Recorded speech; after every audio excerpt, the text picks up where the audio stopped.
Apa perbedaan Salafi Wahabi dan Salaf Aswaja NU?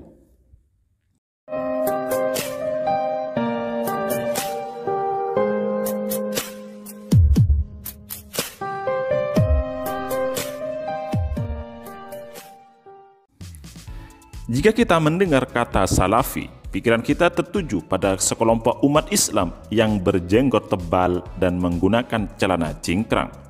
Ustadz-ustadz mereka sering kita jumpai di medsos, mulai dari kajian tafsir, hadis, akidah, sampai sejarah.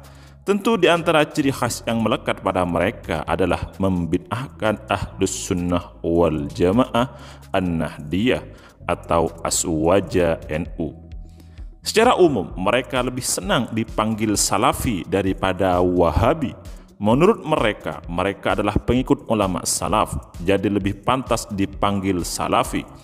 Tapi sebenarnya mereka adalah Wahabi karena mereka sebenarnya pengikut Syekh Muhammad bin Abdul Wahhab Arab Saudi. Sebenarnya, ulama-ulama Salafi Wahabi di masa lalu bangga dengan nama Wahabi, sampai-sampai mereka menulis sebuah kitab dengan judul Al-Hadiyah As-Sunniyah Wat-Tuhfah Al-Wahhabiyah An-Najdiyah. Syekh bin Baz juga menegaskan bahwa Wahabi adalah pengikut Syekh Muhammad bin Abdul Wahhab.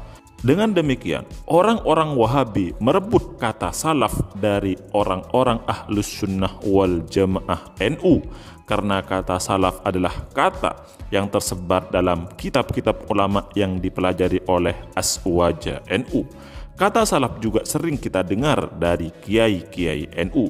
Bahkan pondok pesantren Aswaja NU ada yang dikenal dengan pesantren salaf, seperti pondok pesantren Sidogiri, pondok pesantren Peloso, pondok pesantren Lirboyo, pondok pesantren Syekhona Khalil, pondok pesantren Nurul Khalil, dan lain sebagainya. Lalu apa perbedaan antara Salafi Wahabi dan Salaf Ahlus Sunnah wal Jamaah NU? Hal ini perlu diterangkan agar orang awam tidak bingung. Bahkan orang-orang Wahabi tidak hanya mengaku pengikut salaf, tapi juga mengaku sebagai Ahlus Sunnah wal Jamaah. Dalam waktu yang bersamaan, mereka menuduh Aswaja yang asli sebagai Ahlul Bid'ah, sebagaimana yang sering mereka tuduhkan kepada orang-orang NU. Lalu siapakah sebenarnya ulama salaf?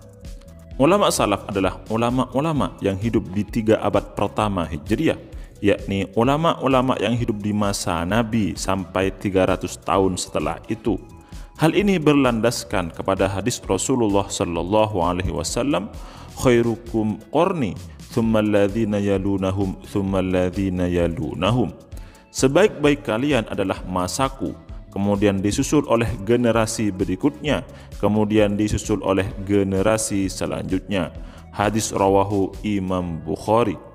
Namun yang perlu digarisbawahi, pemahaman ulama-ulama salaf itu mesti sesuai dengan Al-Quran dan hadis sebagaimana yang diajarkan oleh Rasulullah. Orang-orang yang hidup di 3 abad pertama tapi melenceng dari ajaran Rasulullah tidak bisa disebut ulama salaf. Misalnya sekte musyabbihah, atau sekelompok orang yang menyamakan Allah dengan makhluk. Pengikut ulama salaf ini juga disebut dengan istilah Ahlus Sunnah wal Jamaah. Lalu siapakah salaf Ahlus Sunnah wal Jamaah ini? Kiai Hasyim Asy'ari, pendiri Nahdlatul Ulama, menulis dalam kitabnya Risalah Ahlus Sunnah wal Jamaah, faminhum salafiyuna qaimuna ala ma alaihi aslafuhum minat tamadhubi bil madhabil muayyani wa tamassuki bil kutubil mu'tabarati al mutadawilati wa mahabbati ahlil baiti wal awliya'i was salihina wa tabarruki bihim ahya'an wa amwata wa ziyaratil kuburi wa talqinil mayyiti was sadaqati anhu wa i'tiqadis syafa'ati wa naf'id du'a'i wa tawassuli wa ghairi dzalika. Artinya di antara mereka adalah salafiyun, yaitu orang-orang yang menisbatkan dirinya kepada ulama salaf. yang berpegang teguh pada ajaran ulama-ulama salaf. Mereka bermadhab kepada satu madhab tertentu dan berpegang teguh pada kitab-kitab muktabar. Kecintaan terhadap ahlul bait, atau kalau sekarang disebut dengan para habib, para wali, dan orang-orang soleh.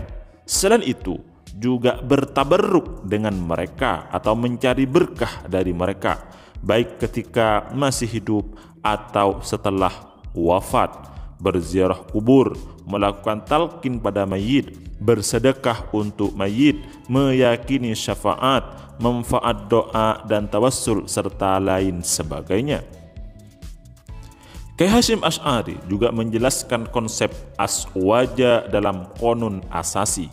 Menurut beliau, arti aswaja mencakup 3 aspek, yaitu akidah, fikih, dan akhlak. Dalam akidah, Ahlus Sunnah wal Jamaah mengikuti madhab Asy'ariyah dan Maturidiyah. Dalam fikih, mengikuti madhab Hanafi, Maliki, Syafi'i, dan Hambali. Dalam akhlak atau tasawuf, mengikuti Al-Imam Al-Ghazali dan Al-Imam Al-Junaid Al-Baghdadi. Oleh karenanya, jika ada faham yang keluar dari pemahaman ulama-ulama di atas, maka bukan Ahlus Sunnah wal Jamaah.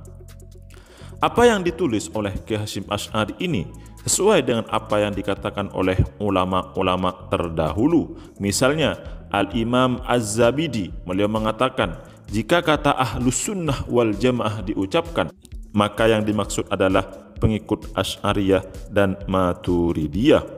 Jadi, sejak dulu yang dimaksud Ahlus Sunnah wal Jamaah itu adalah pengikut Asy'ariyah Maturidiyah, bukan pengikut Ibnu Taimiyah dan Syekh Muhammad bin Abdul Wahhab alias pendiri Wahabi. Lalu siapakah Salafi Wahabi? Di dunia Islam, juga di Indonesia, banyak sekelompok orang yang mengaku Salafi. Mereka mengaku pengikut ulama salaf, tapi sebenarnya mereka adalah Wahabi, pengikut Syekh Muhammad bin Abdul Wahhab. Syekh bin Baz juga menegaskan dalam websitenya, pengikut Syekh Muhammad bin Abdul Wahhab adalah Wahabi. Sebenarnya sangat riskan ketika Wahabi mengaku Salafi, sebab Syekh Muhammad bin Abdul Wahhab, ulama panutan mereka, adalah seorang syekh yang hidup di sekitar abad ke-18, bukan abad 3 pertama Hijriah.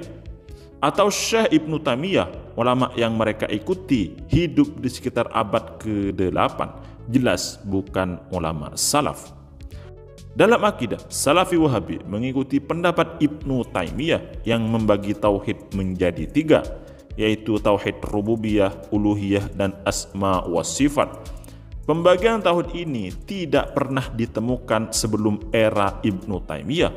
Artinya, konsep tauhid ini tidak pernah diajarkan oleh Rasulullah, para sahabat, tabi'in, dan ulama salaf. Tapi Wahabi tidak menuduhnya bid'ah sebab sesuai dengan pikiran mereka. Dalam fikih mereka mengaku ikut madhab Hambali, tapi itu sebagian. Bahkan dalam banyak ceramah, sebagian ulama mereka mengaku tidak bermadhab, langsung kembali kepada Al-Quran dan hadis. Ustadz Yazid Jawas bahkan mengatakan beragama dengan dalil, bukan dengan mengikuti imam-imam seperti Imam Syafi'i, Imam Maliki, Imam Hanafi, dan Imam Hambali. Jadi mereka ini merasa mampu mengambil hukum langsung ke Al-Quran dan hadis, sudah merasa selevel dengan Imam Hanafi, Imam Maliki, Imam Syafi'i, dan Imam Hambali. Bahkan lebih mirisnya, mengajak orang-orang yang belum memahami Al-Quran dan hadis untuk langsung merujuk pada Al-Quran dan hadis. Kalau tidak paham, disuruh belajar ke ustadz-ustadz salafi. Jelas perilaku seperti ini sesat menyesatkan. Mereka menyuruh umat untuk tidak ikut madhab manapun, lalu mereka mengajarkan kepada umat tentang ilmu agama dan umat diminta ikut mereka. Itu artinya sebenarnya Ustadz Salafi Wahabi meminta umat tidak bermadhab dengan madhab Syafi'i, Hanafi, Maliki, dan Hambali, tetapi bermadhab dengan madhab Salafi Wahabi. Ada juga narasi Salafi Wahabi yang seperti ini.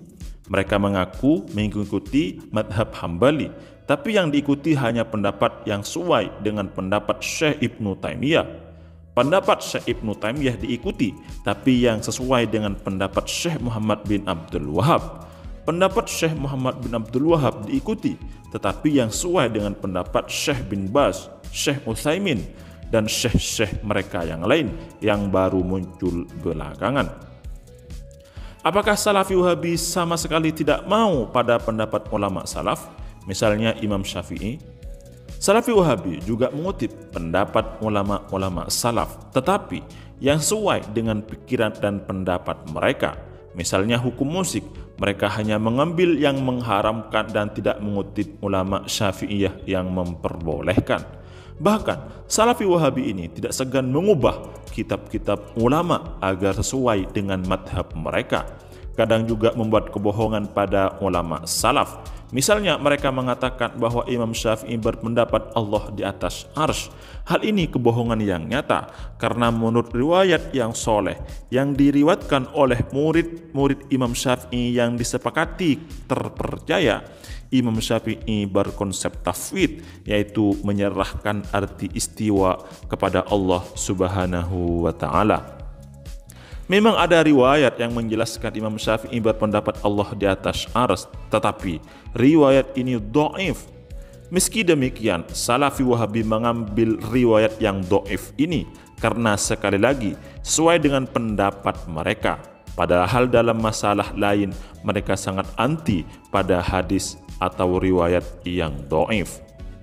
Ala kulli hal, pengikut Syekh Muhammad bin Abdul Wahab mengaku Salafi dan Aswaja, tetapi sebenarnya mereka bukan pengikut salaf dan bukan pengikut Aswaja. Kata Ki Hasyim Asy'ari, mereka adalah cobaan dan duri dalam daging umat Islam. Terakhir, jika orang-orang salafi mengaku mengikuti ulama salaf, itu hanya propaganda agar mereka diikuti oleh umat. Karena sebenarnya mereka adalah pengikut Syekh Ibnu Taimiyah, Syekh Muhammad bin Abdul Wahab, Syekh bin Baz, Syekh Albani, dan lain-lain yang berfaham Wahabi.